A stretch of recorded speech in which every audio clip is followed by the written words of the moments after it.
Oi pessoal, boa tarde, tudo bem? Vamos começar? Antes da gente ir para o nosso plantão de dúvidas, vamos fazer o nosso contrato de convivência da quarentena. Como vocês já sabem, a gente faz contrato de convivência para tudo, aula à distância não ia ser diferente. Então, a gente tem aqui muitos itens semelhantes ao nosso contrato de convivência lá na sala de aula e que vai ser muito utilizado, né, algumas coisas aqui no nosso contrato de convivência da quarentena. Primeiro, ser responsável, agora mais do que nunca a gente precisa contar com a responsabilidade de cada um. Respeito nas redes sociais, vocês já tiveram uma aula no Centro de Mídias falando só sobre segurança, respeito, cuidados que a gente deve ter na internet. Procure participar de todas as atividades propostas. Fique atento ao horário para você seguir, não perder nenhuma aula, nenhum plantão de dúvida. Vamos usar a força, amor ao aprendizado, para a gente levar nosso próximo item, né? Para a gente levar os nossos estudos a sérios, realizar nossas lições, mesmo estando em casa, a gente tem que entender que é o momento de estudar. Tire as suas dúvidas sempre que você precisar e, se possível, fique em casa. Vamos para a aula, então. Vocês tiveram já uma aula no Centro de Mídias, né? Também passou, além do aplicativo, passou na TV também, eu acho, falando sobre o conteúdo que a gente vinha estudando antes do período de distanciamento social, que é a Idade Moderna. Então, o que eu vou fazer aqui com vocês é uma revisão. Vocês tiveram uma aula lá no Centro de Mídias que tratava exatamente essa habilidade. Então, a habilidade é explicar o significado de modernidade e suas lógicas de inclusão e exclusão com base em uma concepção europeia.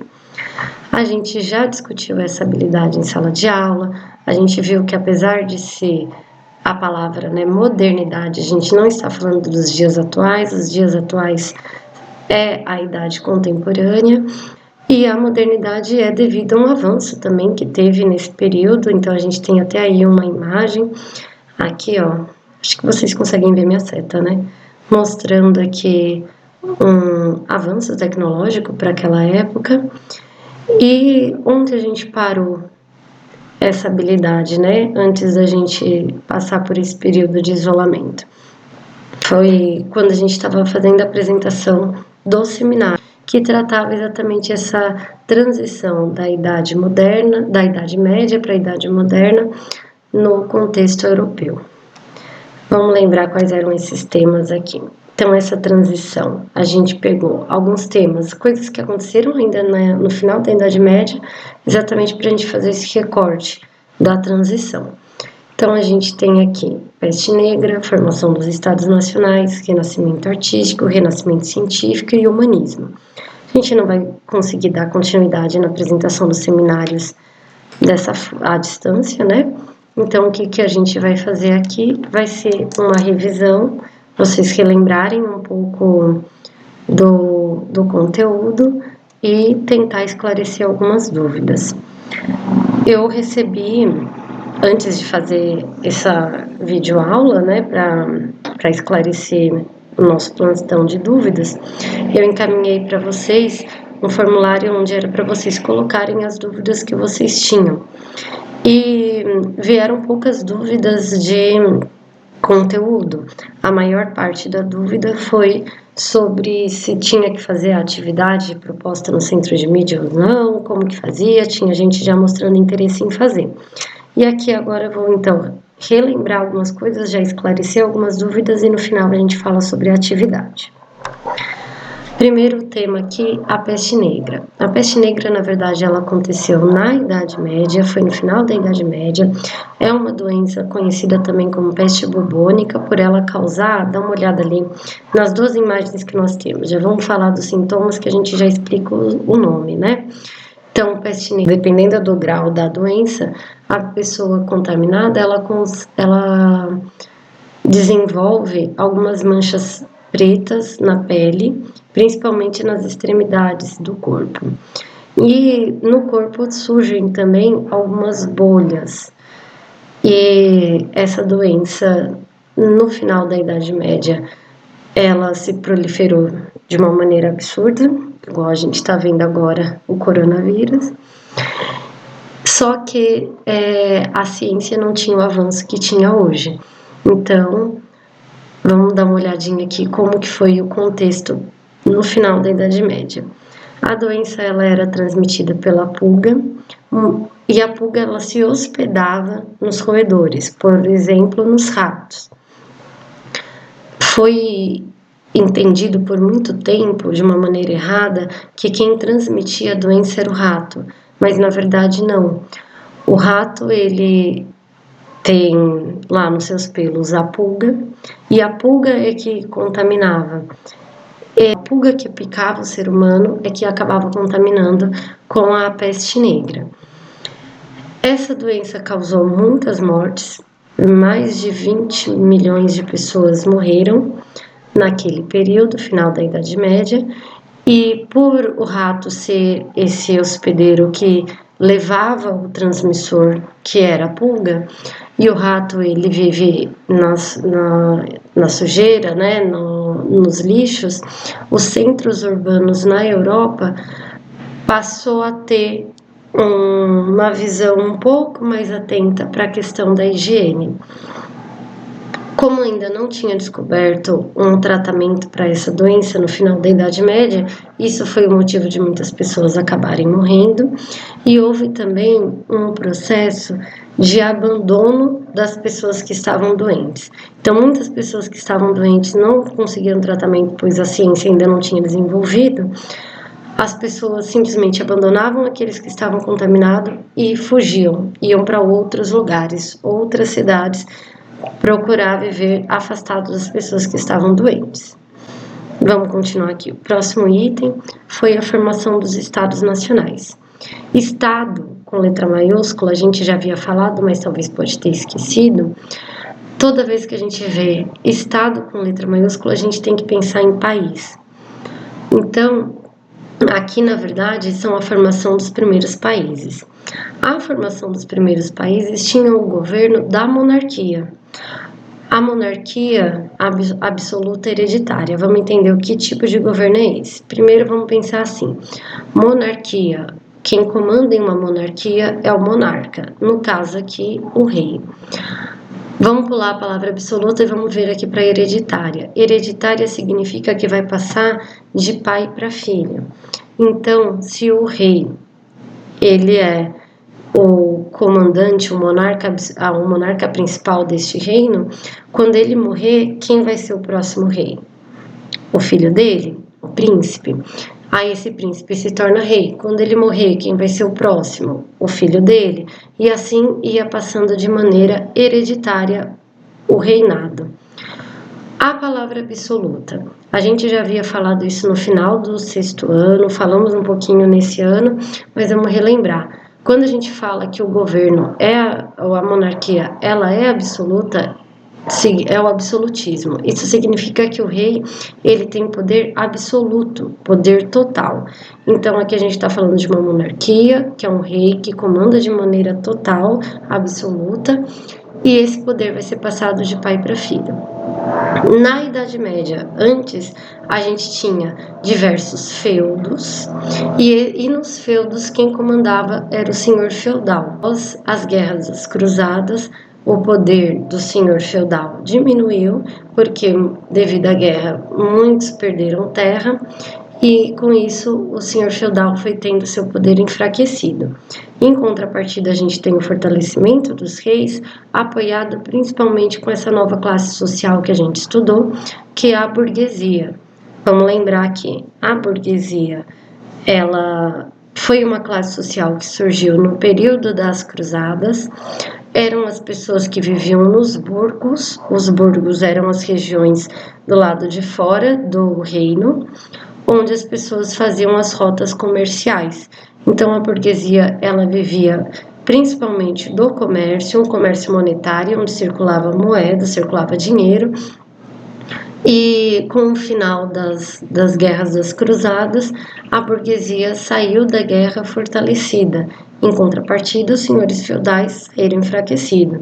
Isso fez com que o poder que antes estava na mão dos senhores feudais voltasse para a mão dos reis, então onde o rei consegue esse poder mais centralizado, poder absoluto, com o apoio da burguesia que está girando lá a economia do reino. Como a gente está falando aqui de formação de estados nacionais, que eu acabei de falar para vocês que são os países, essa formação de país, ela vem embasada com alguns estudos teóricos, né? Que foram os filósofos da época que estudaram a questão política. Então, a gente tem aqui Maquiavel, um exemplo, que ele fez um estudo de como deveria ser a política e o governo dos reis dentro de uma sociedade. Então, apesar desse rei ele ter um poder absoluto, o governo desse rei está embasado numa teoria estudada por um filósofo daquela época. Então aqui Maquiavel ele fez um livro, fez uma teoria, desenvolveu uma ideia de como deveria ser o governo do rei. Essas duas imagens que nós temos aqui desse lado representa, né, são os mapas dos dois países, foram os dois primeiros países a se formarem estados nacionais, que foi Portugal e Espanha. Antes aqui haviam vários feudos, esses feudos passaram por todo o processo aqui que eu havia falado do enfraquecimento do feudalismo e trouxe então o fortalecimento do rei, que conseguiu centralizar os antigos feudos em um único reino, o reino da Espanha e o reino de Portugal. Para entender onde eles estão aqui no nosso mapa mundi, é bem aqui onde está aqui circulado, são países vizinhos. O Renascimento a gente estudou aqui de forma separada, o Renascimento artístico e o Renascimento científico, mas a verdade é que o Renascimento foi um movimento cultural, artístico e científico. Primeiro, falando do Renascimento artístico, a gente tem aqui como referência Dante, Botticelli, Donatello, Leonardo da Vinci, Rafael e Michelangelo. Todos esses foram artistas do Renascimento, alguns escritores, alguns escultores, inventores, pintores. E o que a gente tem para falar das características do Renascimento artístico é isso daqui, que o Renascimento ele trouxe de volta, resgatou a arte clássica, então por isso que o nome é Renascimento, ele traz uma nova vida para algo que estava esquecido. Então a gente tem o período clássico, foi o período que a gente estudou no 6º ano, a Roma antiga, a Grécia antiga, e o que foi produzido de arte naquele período foi retomado por esse pessoal aqui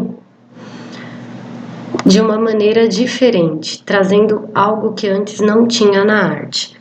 A gente vai ver umas imagens que vai explicar isso melhor, mas a representação da arte agora, na Idade Moderna, com o Renascimento, trouxe a ideia de movimento, a perspectiva de profundidade.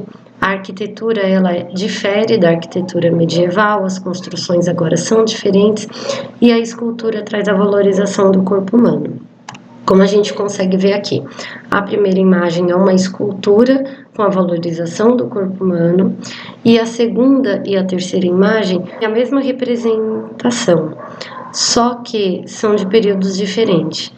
Essa do meio, a gente tem a representação da mesma cena, só que foi uma representação artística da Idade Média.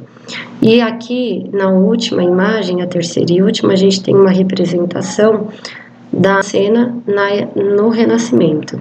Então, lembra que eu tinha falado sobre movimento e profundidade? Essa imagem da imagem da Idade Média é uma cena estática, parada. Essa cena do Renascimento, a gente consegue ver um movimento na imagem. E além do movimento, a gente consegue ter uma ideia de profundidade.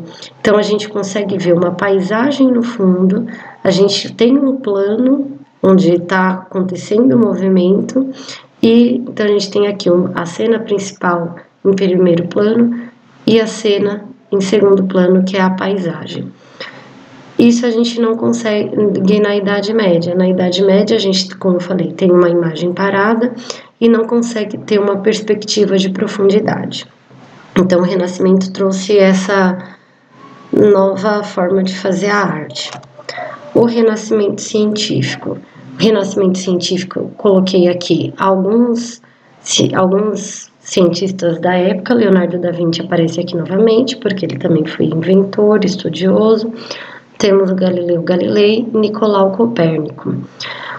O que é o Renascimento científico? Foi o desenvolvimento de novos conhecimentos e aprofundamento em alguns estudos, como por exemplo na área da astronomia, da física, da medicina, da matemática, entre outros. Descobertas com avanços científicos da época. Nicolau Copérnico ele desenvolveu a teoria heliocêntrica. Galileu Galilei também aprofundou esse estudo. E o que significa isso? Hélio significa sol e cêntrico significa o centro. Então aqui foi a descoberta de que o Sol ele está no centro do nosso universo. Então aqui é o desenvolvimento da ideia do sistema solar. Então antes tinha a ideia de que a Terra era o centro e que o Sol girava em torno da Terra. E com a teoria de Galileu e de Copérnico foi entendido que, na verdade, nós vivemos num sistema solar onde o Sol é o centro e os planetas, eles giram em torno do Sol. Também houve um entendimento aqui de Galileu Galilei de que o planeta ele é redondo e a certeza de que o planeta é redondo trouxe algumas perspectivas de progressos que a gente vai ver nas próximas aulas. Aqui a teoria heliocêntrica representada com o Sol no centro do universo e os planetas girando em torno do Sol. O humanismo é o último tema que a gente tem aqui para estudar. O humanismo, o próprio nome já diz, lembra a palavra humano.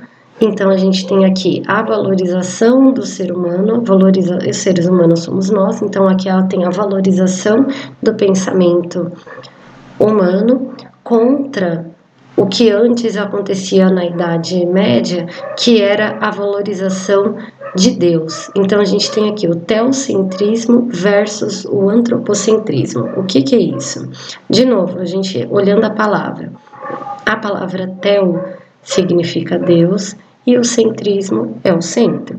Então, antes, na Idade Média, a gente tinha a ideia de Deus no centro de tudo, e agora, com o humanismo, a gente tem não que está deixando de valorizar a igreja, não vai deixar de ter a religião na Idade Moderna, mas vai ter uma valorização da ciência, uma valorização da ação e do pensamento humano. Então, aqui a gente fala da ciência, desenvolvida também no Renascimento científico, e aqui a descentralização do conhecimento controlado pela igreja e a valorização do conhecimento humano. Para ficar melhor da gente entender, tem aqui uma tabela que traz os pensamentos nos períodos diferentes. Então, antes da gente fazer a leitura da tabela, nos localizando aqui no tempo, né? Nós estamos falando da Idade Moderna e essa tabela vai trazer uma comparação da Idade Média com a Idade Moderna, que é o que a gente está estudando agora. Então, a gente tinha antes o teocentrismo, Deus no centro, e agora a gente tem a valorização do homem. Antes, a verdade era uma verdade religiosa, e agora a gente tem uma verdade, na Idade Moderna, uma verdade pela ciência, pelo experimento, pela observação. Antes, Idade Moderna, a gente tinha o conformismo, então a conformidade com a situação era da sociedade, se conformar, e aqui a gente tem a crença no progresso, na possibilidades de novas coisas. Então, lembra que eu tinha falado aqui sobre a ciência que trouxe esse entendimento do planeta ser redondo? Esse avanço com a ciência trouxe, então, uma possibilidade de progresso. Então, aqui, ó, vamos voltar mais um pouquinho. Os dois países que a gente trouxe como destaque, Portugal e Espanha, né? Esses países, a gente vai estudar mais para frente, que eles vão ser os primeiros a saírem com essa possibilidade de progresso devido à crença de uma ciência elaborada pelo humanismo, uma ciência elaborada pelas teorias dos renascimentos científicos. Isso é assunto para a próxima aula. O que é importante vocês saberem aqui é que na Idade Moderna surgiu essa possibilidade de progresso. E para terminar, aqui o contraponto da Idade Medieval com a Idade Moderna, a gente tem o dogma, que a gente já havia estudado, que dogmas são as verdades da igreja. Então a gente tem a fé versus a razão, versus o pensamento. Essas são as diferenças de pensamento. A gente encerra essa revisão com alguns pensamentos aqui de como que vai ficar essa sociedade com essas transformações todas que a gente estudou. Então, todas essas transformações vão trazer o que de impacto, né? O que elas vão trazer de consequência na religião, na política, na economia, que é dinheiro, que são atividades para se conseguir dinheiro, atividades econômicas, e a sociedade, o que isso vai mudar. Esses daí são pensamentos que vocês vão guardar e vai ser assunto para uma próxima aula. Agora, uma das dúvidas, né, que vocês me mandaram foi a atividade sugerida lá pelo aplicativo do Centro de Mídias e na TV. Foi a proposta de uma atividade para criar um lapbook. Alguns alunos já começaram a fazer, outros falaram que tinham interesse, outros queriam saber se era para fazer ou não. Como que vai funcionar? Antes a gente trabalhou todos esses temas com a pesquisa e o seminário. Então vocês tinham aqui para apresentar o seminário. Alguns grupos já tinham apresentado, outros não conseguiram. O que a gente vai fazer? Vocês vão escolher um desses temas, pode escolher mais de um, quem quiser.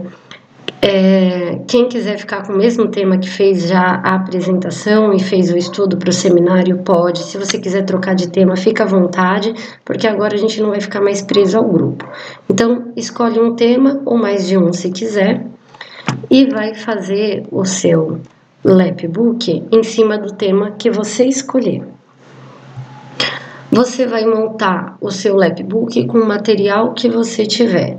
Se você não tiver cartolina, você vai usar uma folha de sulfite. Se não tiver sulfite, vai usar uma folha de caderno, pode ser do caderno de artes, do caderno de história, o material que você tiver. E se não tiver material nenhum, vai fazer quando conseguir, vai fazer quando tiver o material. Não precisa sair de casa para comprar material. Usa o que tem, se não tem, não faz. Quando tiver o material, vai fazer. E aí você vai montar o seu lapbook. Depois que ele estiver finalizado, você pode enviar uma foto do seu lapbook para mim, ou se não, quando a gente tiver o retorno das aulas presenciais, você vai levar o seu lapbook para a escola, para a gente conseguir ver, expor e deixar lá para todos os colegas verem. Como que ele é feito? Você vai pegar ali uma folha maior, se não tiver uma folha maior, pode colar duas folhas menores uma na outra, e você dobra essas folhas até encontrar as duas laterais no centro, e depois delas coladas, você vai montar as dobraduras com as informações. Então, é como se fosse um mapa mental que vocês já estão acostumados a fazer, um mapa mental grande, só que é um mapa mental em 3D, porque as informações elas vão ser interativas. Você vai colar ou fazer uma dobradura da maneira que você quiser, pode usar a criatividade aí, colocar uma pergunta e a resposta vai estar na parte de dentro dessa dobradura. Você vai trazer as informações da maneira que você quiser, desde que você traz as informações vinculadas ao tema estudado aqui. Lembrando, você pode escolher um ou mais temas, tá bom? Essa atividade, então, é uma atividade aí que conforme vocês forem terminando, vocês vão encaminhar a foto, ou se não, só quando a gente tiver o retorno da aula presencial vai levar. A gente não tem ainda uma data prevista para esse retorno, então eu também não vou colocar aqui uma data fechada para vocês fazerem essa lição. O que a gente vai ter a partir da semana que vem é que lá na plataforma do site da escola vão ter algumas questões para vocês responderem relacionadas a essa revisão. Então, eu espero que tenha conseguido tirar as dúvidas de vocês. Se vocês ainda continuaram com dúvida ou surgiram novas dúvidas, vocês podem entrar em contato comigo pelo número que vocês têm lá, mandando mensagem no WhatsApp, ou no privado ou no grupo, tá bom? Muito obrigada pela atenção, saudades de vocês, até mais, tchau!